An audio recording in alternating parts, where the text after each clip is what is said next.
Hello everyone, welcome back to my channel. And आज का हमारा जो ये लेक्चर होने वाला है, इसके अंदर हम डिस्कस करेंगे फंडामेंटल ड्यूटीज़ के बारे में।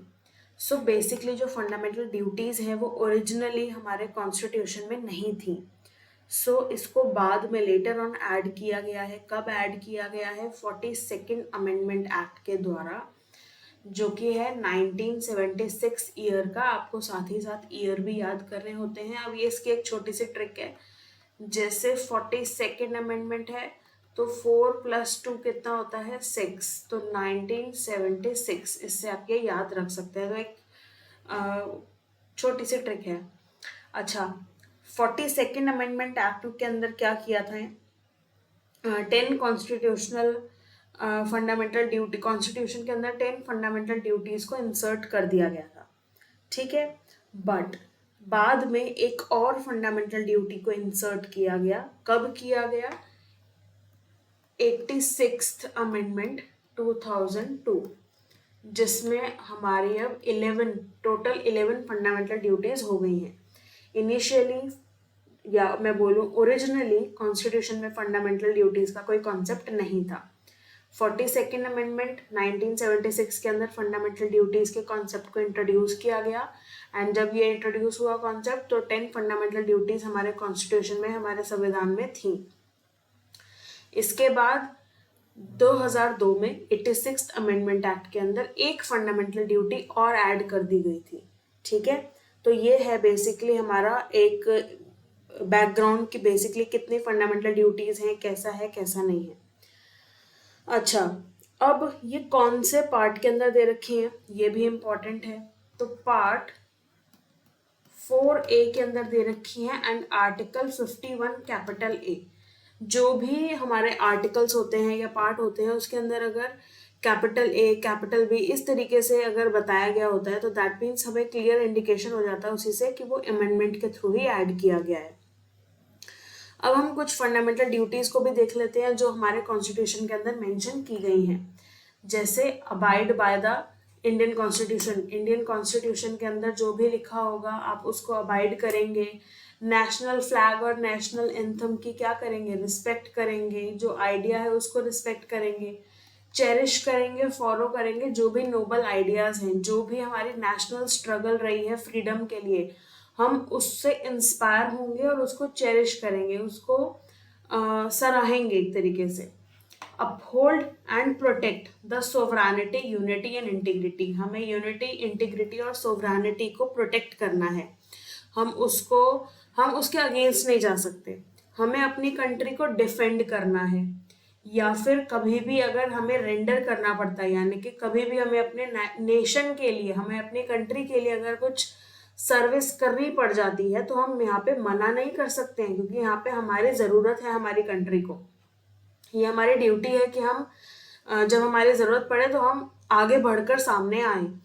फिर हमें हार्मनी प्रमोट करनी है, स्पिरिट ऑफ कॉमन ब्रदरहुड, भाईचारा बढ़ाना है लोगों के साथ, या जो भी लोग इंडिया में रहते हैं, चाहे वो किसी भी रिलीजन के हो, चाहे वो कैसी भी भाषा बोलते हो, चाहे वो किसी भी रीजन में रहते हो, चाहे सेक्शनल डाइवर्सिटी हो, मतलब चाहे डाइवर्सिटी है लोगों में, ये कई सारे अलग अलग मतभेद मान लो या अलग अलग डिफरेंसेस हैं, बट इन डिफरेंसेस के बावजूद भी भाईचारा होना चाहिए। आप इसको प्रमोट करोगे, हार्मनी में रहोगे।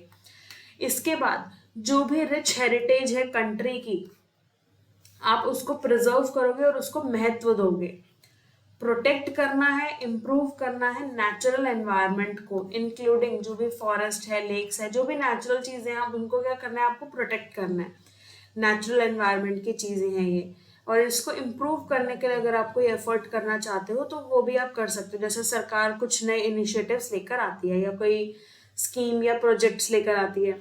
इसके बाद डेवलप करना है scientific temper, humanism and spirit of inquiry and reform. जैसे साइंटिफिक टेम्पर भी साइंस से भी जुड़ा हुआ होना चाहिए। ह्यूमनिज्म का एक मानवता का एक एलिमेंट होना चाहिए इंसान के अंदर, आप उसको डेवलप करेंगे अपने अंदर। Spirit of inquiry and reform, आपके अंदर एक रिफॉर्म की एक स्पिरिट होनी चाहिए। इसके बाद पब्लिक प्रॉपर्टी जो है आप उसको सेफगार्ड करेंगे, आप वायलेंस नहीं करेंगे, आप पब्लिक प्रॉपर्टी को नुकसान नहीं पहुंचाएंगे। आप स्ट्राइव करेंगे टूवर्ड्स एक्सीलेंस, यानी कि आप एक्सीलेंस के प्रति जैसे अपनी भूख दिखाएंगे, एक्सीलेंस आपको चाहिए, ये आपकी ड्यूटी है, आप एक्सीलेंस की तरफ आगे बढ़ें हर स्फीयर के अंदर। कोई एक ऐसा नहीं है एक ही स्फीयर के अंदर होना चाहिए, ठीक है, चाहे वो इंडिविजुअल एक्सीलेंस हो या कलेक्टिव एक्टिविटी के अंदर एक्सीलेंस हो, ताकि अगर कोई एक इंसान एक्सेल कर रहा है किसी भी फील्ड के अंदर, किसी भी एरिया के अंदर, तो बेसिकली इनडायरेक्टली तो नेशन ही आगे बढ़ रहा है ना, नेशन ही कुछ अचीव कर रहा है। इसके बाद लास्ट जो 86th कॉन्स्टिट्यूशनल अमेंडमेंट के अंदर फंडामेंटल ड्यूटी को ऐड किया गया है वो है कि एजुकेशन प्रोवाइड कराना बच्चों को, यानी कि चिल्ड्रन को या चाइल्ड को जो कितने आयु के बीच के हैं, 6 से 14 वर्ष के बीच में, यानी कि 6 to 14 ईयर्स के बीच में जितने भी बच्चे हैं उनको एजुकेशन प्रोवाइड करवाना या उनको ऐसी अपॉर्चुनिटी देना कि वो पढ़ पाएं। तो ये ड्यूटी है, फंडामेंटल ड्यूटी है पेरेंट्स की कि वो अपने बच्चों को स्कूल भेजें या उनको अपॉर्चुनिटी प्रोवाइड करवाएं। ये ड्यूटी कब ऐड की गई है? 86th अमेंडमेंट के अंदर, एंड ये अमेंडमेंट का ईयर क्या है? 2002। तो ये सब कुछ आपको याद रखना है। अच्छा, फंडामेंटल ड्यूटीज जो है वो इनएलिनेबल है। दैट मीन्स फंडामेंटल ड्यूटीज को इंसान से अलग नहीं किया जा सकता।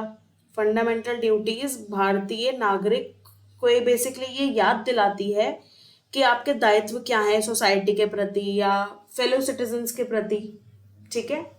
तो आपको ये फंडामेंटल ड्यूटी का कॉन्सेप्ट जो है इसीलिए बहुत ज़्यादा इम्पोर्टेंट हो जाता है। हम एक इंडिविजुअल को अगर राइट्स दे रहे हैं तो उसको कुछ ड्यूटी भी फॉलो करनी पड़ेंगी। ऐसा नहीं है कि आपके पास सिर्फ राइट्स ही हैं, कोई ड्यूटी नहीं है। राइट्स के साथ ऑटोमेटिकली ड्यूटी अटैच होके आती ही आती है, हम उसको अलग नहीं कर सकते। जैसे स्पेसिफिकली अगर मैं बोलूँ, एक पर्सन है, उसकी कोई एक ड्यूटी है कि वो दूसरे पर्सन को हार्म ना पहुंचाए, उसकी प्रॉपर्टी पे इंटरफेयर ना करे, उसको प्रॉपरली पीसफुली रहने दें, ये अगर उसकी ड्यूटी है। तो यहाँ पर ये वाले पर्सन की भी ड्यूटी है। भाई एक पर्सन अगर दूसरे पर्सन की ड्यूटी निभा रहा है, जैसे यहाँ पे मैं एग्जांपल बताती हूँ, ए और बी दो पर्सन है। ए जो है उसकी ड्यूटी है कि बी की प्रॉपर्टी को वो हार्म ना करे, बी को वो न्यूसेंस ना क्रिएट करे, बी को परेशान ना करे। अब यहाँ पर बी के तो कितने सारे राइट भी हो गए ना, यहाँ पे प्रॉपर्टी के रिगार्डिंग, पीसफुल एंजॉयमेंट के रिगार्डिंग। बी की ड्यूटी भी है कि वो कोई ऐसा एक्ट ना करे जिससे ए को नुकसान हो। तो म्यूचुअल ये बेसिकली रहता है एक रिलेशनशिप कि आप एक दूसरे के प्रति कोई भी ऐसा एक्ट नहीं करेंगे जिससे सामने वाले को कुछ नुकसान हो रहा है। अच्छा, सिटीजन को बेसिकली ये वार्न भी करता है कि जो भी एंटी नेशनल या एंटी सोशल एक्टिविटीज़ हैं वो आप उनके अगेंस्ट आवाज़ उठाएं, प्रमोट करें एक डिसिप्लिन या कमिटमेंट। जो भी आपका कुछ चीज़ें होती हैं उनके प्रति आपको कमिटेड रहना चाहिए, जैसे अपने नेशन के प्रति। इसके बाद हेल्प करना कोर्ट को एग्जामिन करने के लिए कि कॉन्स्टिट्यूशनल वैलिडिटी ऑफ लॉ क्या है, तो क्या क्या ड्यूटी होनी चाहिए एक सिटीजन की, तो उसमें भी ये हेल्प करती हैं फंडामेंटल ड्यूटीज, ताकि कोर्ट भी एग्जामिन कर पाए कि कॉन्स्टिट्यूशनल वैलिडिटी क्या है लॉ की। इसके बाद एक इम्पॉर्टेंट कमेटी आती है। क्या नाम है कमेटी का? स्वरण सिंह कमेटी। स्वरण सिंह कमेटी ने, जब ये कमेटी को बिठाया गया था, इस कमेटी ने रिकमेंडेशन दिया था कि फंडामेंटल ड्यूटीज 10 नहीं होनी चाहिए, उससे ज़्यादा होनी चाहिए। यानी कि कई और भी फंडामेंटल ड्यूटीज इस कमेटी ने रिकमेंड करी थी, बट उसको इंक्लूड नहीं किया गया कॉन्स्टिट्यूशन के अंदर। अब वो फंडामेंटल ड्यूटीज हैं कौन कौन सी जिनको एक्सेप्ट नहीं किया गया था? सो फर्स्ट ऑफ ऑल, जो सिटीजन्स हैं उनको पिनलाइज किया जाएगा या पनिशमेंट दी जाएगी पार्लियामेंट के द्वारा अगर वो किसी भी अदर फंडामेंटल ड्यूटी को नॉन कॉम्प्लायंस करते हैं या उसको वायलेशन करते हैं। सेकेंड फंडामेंटल ड्यूटी थी कि पनिशमेंट और पेनल्टी जो भी पार्लियामेंट डिसाइड करेगी उसको क्वेश्चन नहीं किया जा सकता कोर्ट के अंदर, इस ग्राउंड पे कि उस इंडिविजुअल के फंडामेंटल राइट्स वायलेट हो रहे हैं या कोई भी अदर कॉन्स्टिट्यूशन के प्रोविजन को वायलेट कर रहा है वो पनिशमेंट। इस बेसिस पर आप उस पेनल्टी या उस पनिशमेंट को चैलेंज नहीं कर सकते, उस पर क्वेश्चन नहीं उठा सकते। एंड थर्ड है ड्यूटी टू पे टैक्सेस। आपको टैक्स पे करना आपके ड्यूटी मेंशन कर दी है इंडियन कॉन्स्टिट्यूशन के अंदर।